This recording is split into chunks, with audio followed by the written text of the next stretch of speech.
Hello, my name is Kenzie. Today I'll be talking about 8 effective teaching strategies. Let me just start by saying that there are no magic words or shortcuts we can take here. This presentation will only briefly cover these 8 strategies, and then I will share my personal inspiration for wanting to become an educator. Let's really work to establish genuine relationships with our students. Let's ask them how their day was, what they're doing this weekend, hobbies even outside of school. This can all be done within the first 5 minutes of class, and it doesn't have to be education related. This time is known as the first 5 minutes, or FFM for short. Just remember, we can learn so much about our students in this short period of time. We can also attend extracurricular activities. Hopefully we'll be able to find this time for ourselves to attend these activities because it is really impactful for students. Some of their family members can't make it to these activities. So to have a teacher, somebody they trust and know they're supporting them is very, very important to them. Let's also make ourselves available for our students, host office hours, let them know that they can reach you by email to set up appointments if your hours don't work for them. Being able to work with students is very important, especially for them to feel safe and secure and want to learn from you. We can't forget that students are very, very intuitive. As teachers, we might have to wear different hats or masks, if you will, especially if we're having an off day. We all know that it is inevitable we'll have at least one off day, right? Students will have off days too, but what we can do to open up the communication flow here is if it's a personal issue, we have to leave it at the door because we need to make it a safe environment for our students to learn. If the class did something to frustrate us, then maybe we should communicate to them why we're frustrated with them. What happened to get us to this point? And then that creates this communication flow between the teacher and the students, and then they can feel free to also return feedback, and maybe they're frustrated. And this overall is just great communication for the classroom. It makes it a little bit more safe, a little bit more welcoming, and it helps us to really establish those genuine connections with our students. Embrace their knowledge and they'll embrace their learning. This is a true statement. We can't be afraid that our students will know more than us. We need to embrace what they know, utilize what they know, and they can be leaders in our classroom. Okay, the word enthusiasm is generally used in instruction to connotate a motivating, energetic, and passionate and dynamic teaching style. We have to be enthusiastic. If we're monotone and we don't love what we're doing, our students aren't going to love what we're saying. It has to be mutual on both ends. And we also have to change things up. Let's spice up our classroom with a little bit of our passion and our love for whatever we're doing and for our students. We got into this profession because we love knowledge and we love to share our knowledge.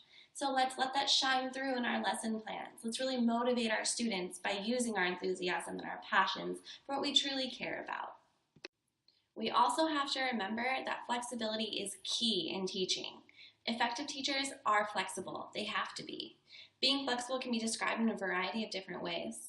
But one thing is for sure, these teachers alter, adjust, and change their instruction depending on who's in that classroom watching them. And not every lesson is going to go smoothly. Not every lesson is going to go terribly either.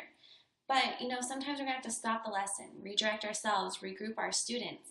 But just remember, it's okay, and it happens. Just focus on the end goal. And embrace different learning styles in the classroom. These different learning styles enable us to find different ways to reach these students. There's not one key and one way to reach a student. Every student's different, every teacher's different, every style is different. Let's really embrace the diversity inside of our classrooms. Organization is something that's difficult for a lot of us, but we also need to really understand that by having organized desks and classrooms, we'll be able to grade student work faster, we'll be able to do lesson plans ahead of time. Inevitably, it'll be a more productive workplace. Also, with our decoration on the wall, we all love to decorate, but let's make sure that it's not overwhelming or overstimulating to any of our students. That's robbing them of their knowledge. That shouldn't be allowed, and there are many different things that we can do to utilize our space and create a safe, calming environment for students to learn in. Principals serve as the educational leader of the campus. They set the tone in which education does take place. In successful schools, collaboration takes place. Principals should acknowledge that collaboration is in fact worthwhile and it can work. However, if schools leaders do not put in a great deal of planning, work, and trust, it will definitely not work. If we don't reflect on our work, we won't be able to understand what didn't work in a lesson and what did work for a lesson. This is very important. We have to evaluate ourselves, our teaching styles, and really understand if the students are actually picking up on what we've said. This is incredibly important in the teaching process because it gives us a minute to think about our teaching strategies and future lessons. Our students always have to come first. Leland Christianberry has been an educator for over 35 years and written numerous papers on effective teaching strategies.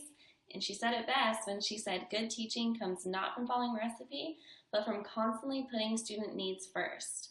We have to adapt to students. Their learning styles are all different. Their attention spans are different. Our teaching styles are different.